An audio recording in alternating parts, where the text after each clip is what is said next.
شروع کرتا ہوں اللہ تعالیٰ کے ان بابرکت ناموں سے جو کن فیکون کا مالک ہے۔ اعوذ باللہ من الشیطان الرجیم، بسم اللہ الرحمن الرحیم۔ معزز سامعین، میں سید ندیم حیدر اپنے YouTube channel Islamic knowledge SNH کے ساتھ آپ کی خدمت میں حاضر ہوں۔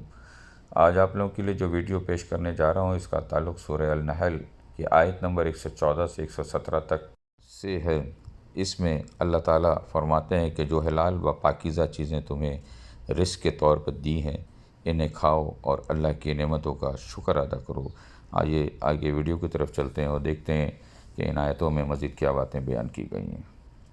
اعوذ باللہ من الشیطان الرجیم، بسم اللہ الرحمن الرحیم۔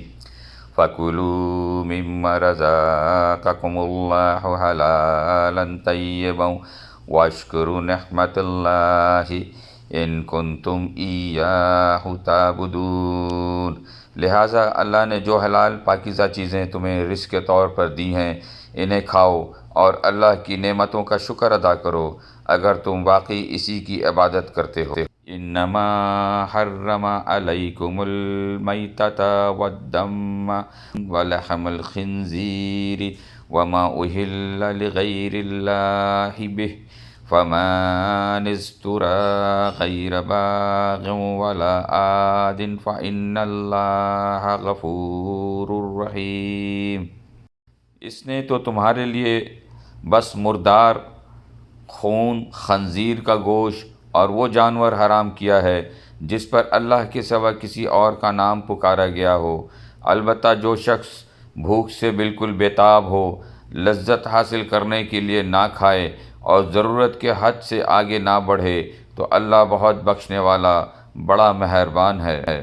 وَلَا تَقُولُوا لِمَا تَصِفُ أَلْسِنَتُكُمُ الْكَذِبَ هَٰذَا حَلَالٌ وَهَٰذَا حَرَامٌ لِتَفْتَرُوا عَلَى اللَّهِ الْكَذِبَ إِنَّ الَّذِينَ يَفْتَرُونَ عَلَى اللَّهِ الْكَذِبَ لَا يُفْلِحُونَ۔ اور جن چیزوں کے بارے میں تمہاری زبانیں جھوٹی باتیں بناتی ہیں ان کے بارے میں یہ مت کہا کرو کہ یہ چیزیں حلال ہیں اور یہ حرام ہیں، کیونکہ اس کا مطلب یہ ہوگا کہ تم اللہ پر جھوٹا بہتان باندھو گے۔